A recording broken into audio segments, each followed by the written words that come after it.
गुरु महाराज के चरणों में सादर नमन। चलिए आज का शुरू करते हैं। आज ध्यान योग तो हो गया, अब ध्यान शुरू करते हैं।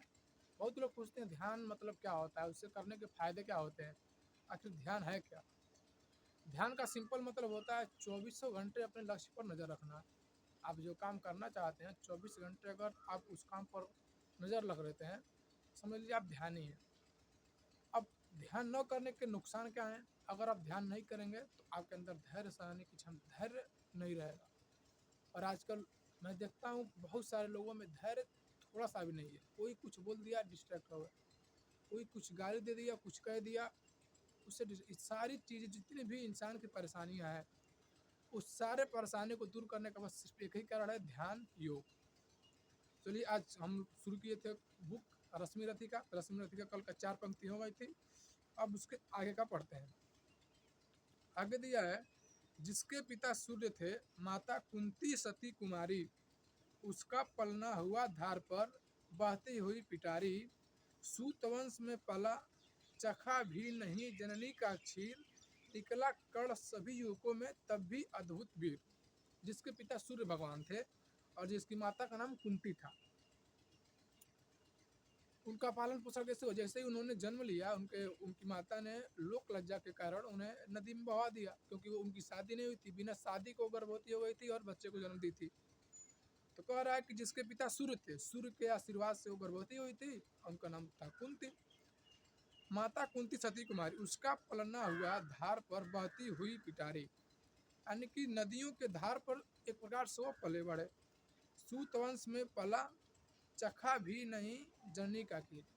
थे तो क्षत्रिय वंश के, लेकिन उनका पालन पोषण एक राधे नाम के एक जोड़े थे, पति पत्नी थे। उनका कोई बच्चा नहीं था, तो वो लोग कर्ण को पाए थे, तो वही लोगों ने उनका पालन पोषण किया था। निकला कर्ण सभी युवकों में तब भी अद्भुत वीर, लेकिन तब भी कर्ण सूतवंश में पड़ा, लेकिन तब भी उसके अंदर वीरता का भाव, वीरता, बहादुरी, दानवीर कहा जाता है ना, दानवीर कर्ण, तभी उसके अंदर वीरता का भाव था।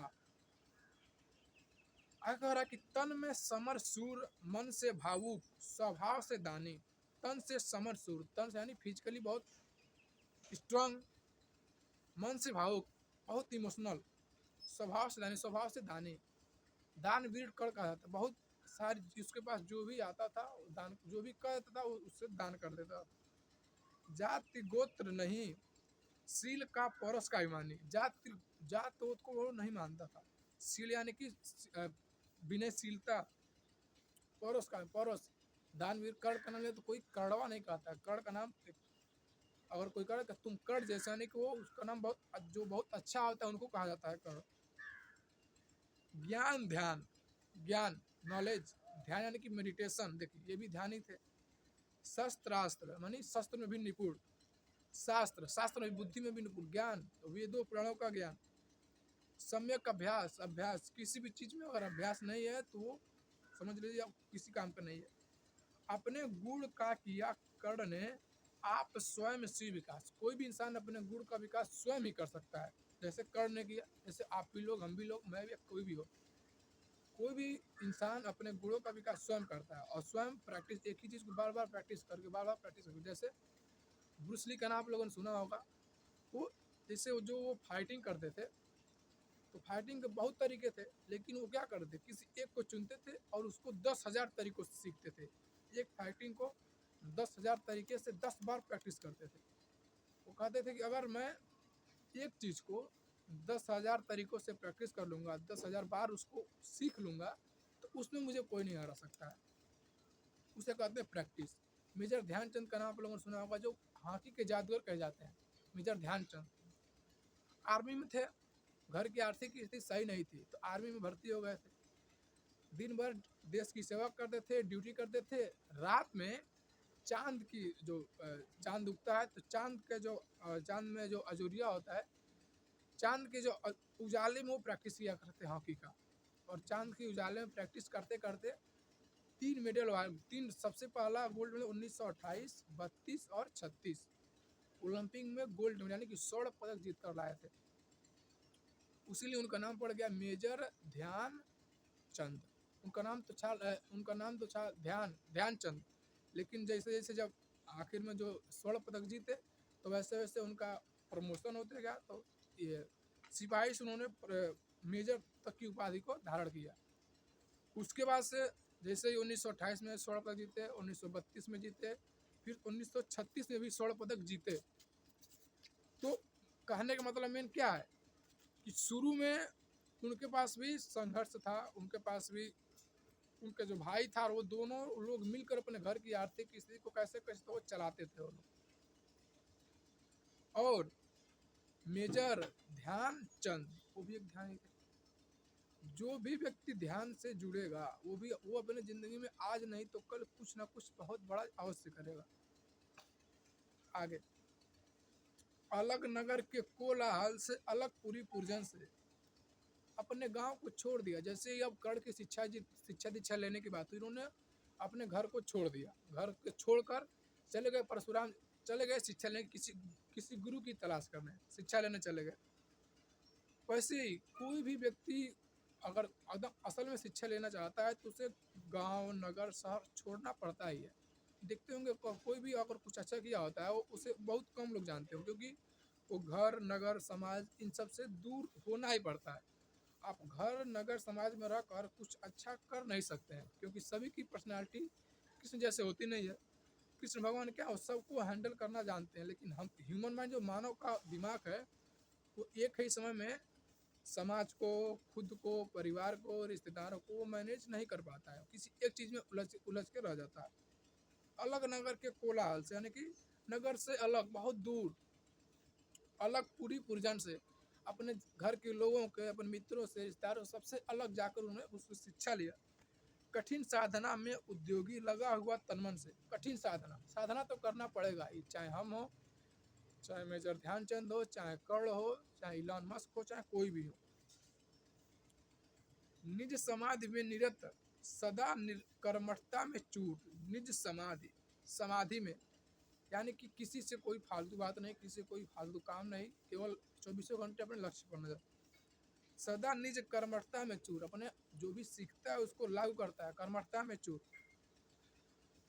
वन्य कुसुम सा खिला कर्ण जग की आंखों से दूर, यानी कि अपने गांव नगर से बहुत दूर जंगल में उन्होंने शिक्षा प्राप्त किया। उनके गुरु का नाम था परशुराम। उन्होंने उसका शिक्षा किया। और कवि क्या कहना चाहता है कि जंगल में फूलों के बीच गांव से दूर उसने शिक्षा प्राप्त किया, और ऐसा शिक्षा प्राप्त किया कि उससे का बराबरी करने वाला उस समय कोई था ही नहीं। आगे देखिए, बहुत अच्छी पंक्तियां है। नहीं फूलते कुसुम मात्र राजाओं के वन में, यानी कि जो फूल होते हैं केवल राजाओं के बगीचे में नहीं खिलते हैं, फूल तो जंगल में भी खिल सकते हैं। अमित बार खिलते हुए पुर से दूर कुछ कानन में। बहुत अमित बार मतलब बहुत बार खिलते, यानी कि बहुत बार जो फूल होते हैं वो बहुत राजाओं के बागीचों से दूर जंगलों में भी फूल खिलते हैं, बस उसे पहचानना आना चाहिए। समझा कौन रस, इस रस को कोई समझ ही नहीं सकता, और जो समझेगा वो चला जाएगा।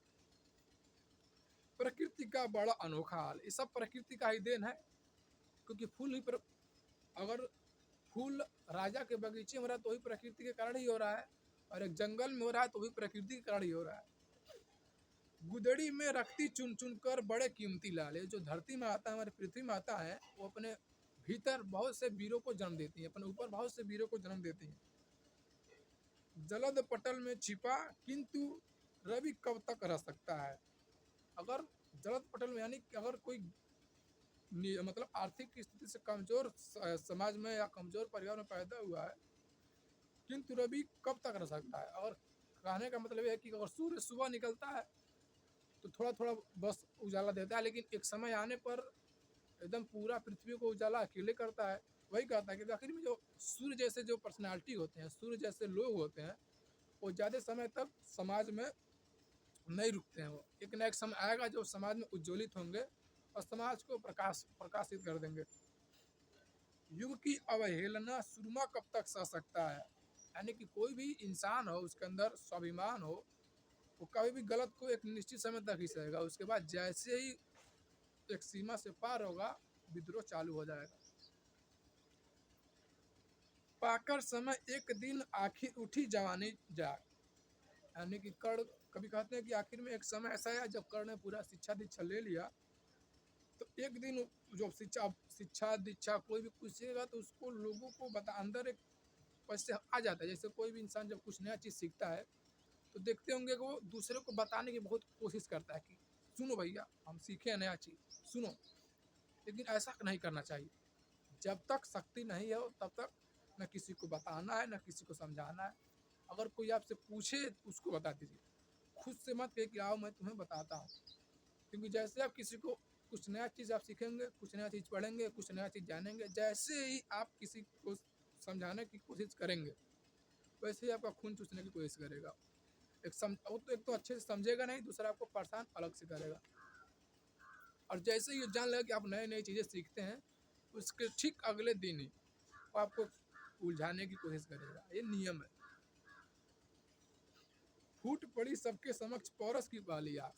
हुआ ये था कि जैसे उसने शिक्षा दीक्षा पूरी करके आया, अब एक पांडवों में एक हो रहा था रंगमंच, यानी कि प्रतिस्पर्धा हो रहा था कि कौन पांचों पांडवों में और कौरवों में कौन सबसे काबिल है।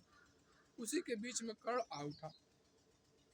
रंग भूमि में अर्जुन था जब समा अनोखा बांधे। उस समय जब तक कर्ण नहीं था उस समय अर्जुन की वाहवाही हो रही थी, क्योंकि सारे 100 कौरवों और 5 पांडवों के बीच में अर्जुन ही जो है अर्जुन एक थे जो सबसे काबिल इंसान था। वो काबिल क्यों थे? क्योंकि उनके पास फोकस था। फोकस मतलब ऐसा कहा जाता है कि जब पांडवों की शिक्षा हो रही थी, जब सारे पांडव सो जाते थे तो रात के अंधेरे में अर्जुन प्रैक्टिस किया करते थे। रात के अंधेरे में। तो एक बार उनके गुरु ने देख लिया और उनसे कहा कि अरे दिन में सीखते हो रात में कौन जरूरी? कहा नहीं, मुझे सबसे काबिल बनना है, मुझे सर्वश्रेष्ठ नहीं बनना है, मुझे उस कार्य में सबसे ज़्यादा निपुण होना है ताकि मुझे कोई हरा ना सके। बड़ा बड़ा भीड़ भीतर से सहसा कर्ण सरासन साधे।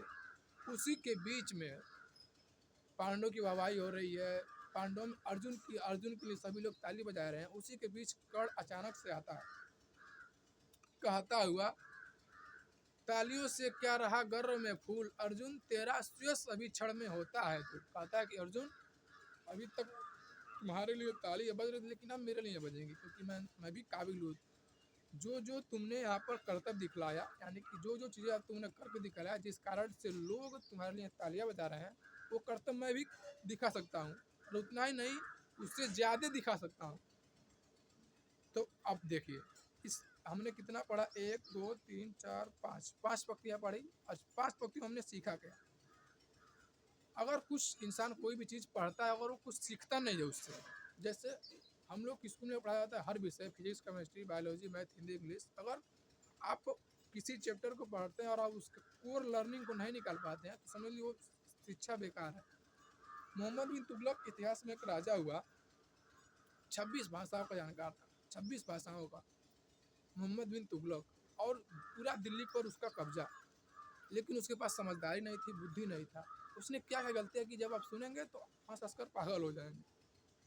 पहली बात तो कोई भी राजा को अगर आप देखेंगे, कोई भी राजा महान हुआ है तो उसके सलाह देने वाले बहुत अच्छे लोग होंगे। मोहम्मद बिन तुगलक जिस समय राजा बना, जितने भी उसके जो भी लोग उसको सलाह देने की कोशिश करते उसको मरवा देता था।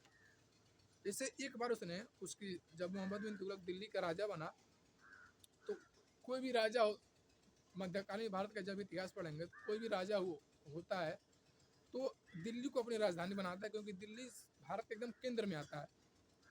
लेकिन एक बार वो घूमने गया दक्षिण भारत में, केरल में घूमने गया, देखा कि मौसम बहुत सुहाना है, तो उसने सोचा कि नहीं नहीं नहीं, हमारी राजधानी दक्षिण भारत में होना चाहिए। तो उसने आया बिना सलाह लिए ऐलान घोषणा कर दिया कि आज से राजधानी हम लोगों का दक्षिण भारत में होगा। तो उसके जो मंत्री था उसने एक सलाह दी कि नहीं, दक्षिण भारत के नीचे समुंदर है, समुंदर से हमें किसी का कोई डर ही नहीं है, कोई आक्रमण करेगा नहीं। अगर हम लोग उत्तर भारत से दक्षिण भारत और चले जाएंगे तो सारे जितने भी आक्रमण होंगे सब उत्तर भारत से ही होते हैं। जितने भी अफगानी हैं, जितने भी मंगोल हैं, सारे लोग तो उधर से ही आक्रमण करेंगे। अगर हम लोग इधर चले जाएंगे इधर बहुत अशांति का माहौल फैल जाएगा। अगर देखो शिक्षा दे रहा है, समझा, राजा को समझा रहा है इसको फांसी पर लटका दो, उसको मरवा दिया। और जैसे ही उसको मरवाया कोई कोशिश ही नहीं किया कि उसको अच्छा सलाह देने का, और कहा नहीं नहीं अब जरूरी है अब राजधानी परिवर्तन का। सभी लोग चलें देवगिरी। दक्षिण भारत में एक स्थान है देवगिरी, देवगिरी और दौलताबाद। कहा कि राजधानी देवगिरी या दौलताबाद दोनों में से कोई एक चीज होगा, कोई किसी एक जगह पर हम लोग का राजधानी बनाया जाएगा। तो सबको लेकर गया। अब जब उत्तर भारत से आप दक्षिण भारत की ओर जाएंगे तो बीच में गोदावरी गोदावरी नदी, दबंग नदी, बहुत सारी नदियां हैं जो पड़ती हैं, जो उत्तर भारत दक्षिण भारत पूरा पूरा पार कर जाती हैं। और विंध्याचल का पर्वत, सतपुड़ा की पहाड़ियाँ, बहुत सारे पर्वत भी पड़ते हैं। और उत्तर भारत की जलवायु और दक्षिण भारत की जलवायु बिल्कुल अलग है। तो जो उत्तर भारत में अच्छा देखिए, अब मोहम्मद बिन तुगलक के जो राज्य में सैनिक थे वो सब आए थे मध्य एशिया से, और वहाँ की जलवायु अलग है और यहाँ की जलवायु अलग है। अब उत्तर भारत में तो कैसे भी लोग मैनेज कर लेते थे, लेकिन जैसे ही दक्षिण भारत की ओर जाने की कोशिश किए तो ऐसी जलवायु का परिवर्तन हुआ। इतना पर्वत पड़ा, इतना मैदान पड़ा, इतने नदियाँ पड़ी, उसको पार करते करते देवगिरी चढ़ते चढ़ते यानी देवगिरी पर पहुँचते पहुँचते उसके आधे सैनिक मर गए थे, क्योंकि जलवायु अलग थी। और उतना ज़्यादा दूरी पैदल, और जब वहाँ पर पहुँचा 1 महीना रहा, कहा नहीं यहाँ पर भी अच्छा नहीं रहा, चलो फिर से चलो दिल्ली, चलो दिल्ली ही सही था।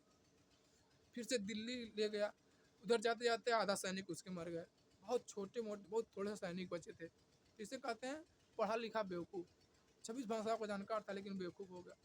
और वहीं अब देखिए अकबर को, अकबर थोड़ा भी पढ़ा लिखा नहीं, लेकिन उसके पास नवरत्न है। उसको हर एक एरिया का, जैसे टोडरमल, राजा टोडरमल, वो आर्थिक मतलब पैसों के बारे में जानकारी लेंगे। राजा मान सिंह राजपूत हैं तो वीरता के बारे में सिखाएंगे। बदायूनी उसके पास पृष्ठ भी हैं, बदायूनी भी है। अबुल फजल है जो साहित्य के बहुत बड़े जानकार हैं, उसको सिखाएंगे। यानी कि अकबर और मोहम्मद बिन तुगलक में जब आप तुलना करेंगे, अकबर पढ़ा लिखा नहीं है लेकिन उसके पास समझदार लोग हैं। दोनों राजा हैं सब। मोहम्मद बिन तुगलक 26 भाषाओं का जानकार है, 26 भाषाएं अलग अलग बोल सकता है, लेकिन उसका दिमाग जिंदा नहीं है, वो असमझदार है, उत्साह नहीं है, साहस नहीं है, सोचने समझने की क्षमता नहीं है। वहीं अकबर देखेंगे कि जिस समय अकबर राजा हुआ उस समय सारे भारत में क्षेत्रीय विद्रोह हो रहा था। क्षेत्रीय विद्रोह मतलब कि दिल्ली पर राजा कोई बना तो अलग अलग एरिया में सभी लोग, जैसे ही वहाँ पर, जैसे मान लीजिए दिल्ली पर भारत का राजा अकबर बन गया, पश्चिम बंगाल गया, उस पर कब्जा किया, लौट कर चला आया। जैसे ही जब तक जाता था, जब तक युद्ध होता था, तब तक तो वहाँ के जितने भी लोग थे वो कहते नहीं नहीं हार गए हम। लेकिन जैसे ही दिल्ली आता था कहते नहीं हम खुद राजा हैं, अपने आप को राजा स्वीकार कर दिए थे। तो उसको अकबर ने इतना सावधानी से, इतना समझदारी पूर्वक हैंडल किया कि उसका शासनकाल 70 सालों तक उसने खुद शासन किया, और मुगल वंश 200 सालों तक भारत पर शासन किया। तो अगर कोई कहेगा कि मुगल वंश को जिसने भारत में पूर्ण रूप से स्थापित किया तो है अकबर। 200 सालों तक शासन चला, और एकदम नामचीन स्थापत्य कला में, फिर सामंतवादी में, राजगिरी व्यवस्था, राजपूत में, जब उसके बारे में पढ़ेंगे तो बहुत कुछ सीखने को मिलेगा आपको कि अकबर ने राजपूतों से कैसे निपटा, अकबर की राजपूत नीति क्या थी, अकबर ने क्षेत्रीय विद्रोह को कैसे दबाया। अकबर के दिमाग आखिर मनसबदारी व्यवस्था से एक समय ऐसा आया था कि कोई विद्रोह करने वाला उठता ही नहीं था, 3-4 साल हो जाता कोई विद्रोह ही नहीं करता था। तो उन्होंने मनसबदारी व्यवस्था लाया, रैयतवाड़ी व्यवस्था, मालवाड़ी व्यवस्था, उसने इस सारी व्यवस्थाओं को लाकर एक सुव्यवस्थित मुगल वंश का स्थापना किया। क्यों? क्योंकि उसके अंदर समझदारी थी, उसके पास समझदार लोग थे। अब देखेंगे जैसे ही अकबर के बाद शाहजहाँ आया, जहांगीर आया, औरंगजेब आया, वैसे वैसे अयोग्य शासक थे, समझदारी थी नहीं, और शराब के नशा में, उस समय जितने मध्य एशियाई लोग होते हैं शराब बहुत पीते हैं, शराब के नशा में, खनिजों की नशा में सारे लोग धीरे धीरे धीरे करके मुगलों का क्या हो गया, धीरे धीरे मुगल साम्राज्य धीरे धीरे भारत से नष्ट होने लगा। और एक ऐसा समय आया जब ईस्ट इंडिया कंपनी ने मुगल साम्राज्य को हटाकर भारत को अपने शासन के अधीन कर लिया। क्यों? क्योंकि वो अयोग्य था। और अयोग्यता अगर मान लीजिए कोई व्यक्ति अयोग्य होता है तो उसके अंदर, यानी उसके अंदर समझदारी नहीं है। और समझदारी का विकास खुद किया जा सकता है। कैसे? ध्यान से, योग से, साहित्य पढ़ करके, किसी दूसरे सीख करके।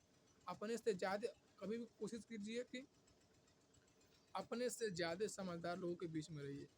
अगर आप दोस्त का सर्कल है, 4-5 लोग आपके पास हैं, तो कोशिश कीजिए कि उन 4-5 लोगों में सबसे कम जानकार आप होने चाहिए, उन्हीं लोगों को अपना दोस्त बनाइए।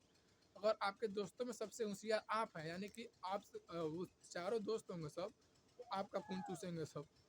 खुद आपको कुछ बताएँगे नहीं, आप जो जानते होंगे उसको उसमें कोई बुराई नहीं है, लेकिन आप 10 बात अच्छी बताएँगे तो 100 बात वो सब आपको बुरा चीज़ बता देंगे सब। उससे आपका दिमाग भ्रष्ट हो जाएगा। तो अकबर महान क्यों? क्योंकि उसके पास नौरतन थे, उसके पास समझदार लोग थे। यही सारी चीज़ों को जानना, समझना और जीवन में लागू करना, यही इन्हीं सब सारी चीज़ों को हम कहते हैं ध्यान करना, और यही सारी चीज़ें हैं ध्यान। तो सभी लोग अपना डायरी बनाएँगे, सभी लोग अपना शेड्यूल लिखेंगे, आज करना क्या-क्या है, और एक लाइन पढ़ना है, पढ़ना है। टैगलाइन क्या है? पढ़ना है, पढ़ने से सीखना है, सीख कर समझना है, और जब समझ जाएँगे तो आपकी उन्नति हो जाएगी, सफलता मिल जाएगी।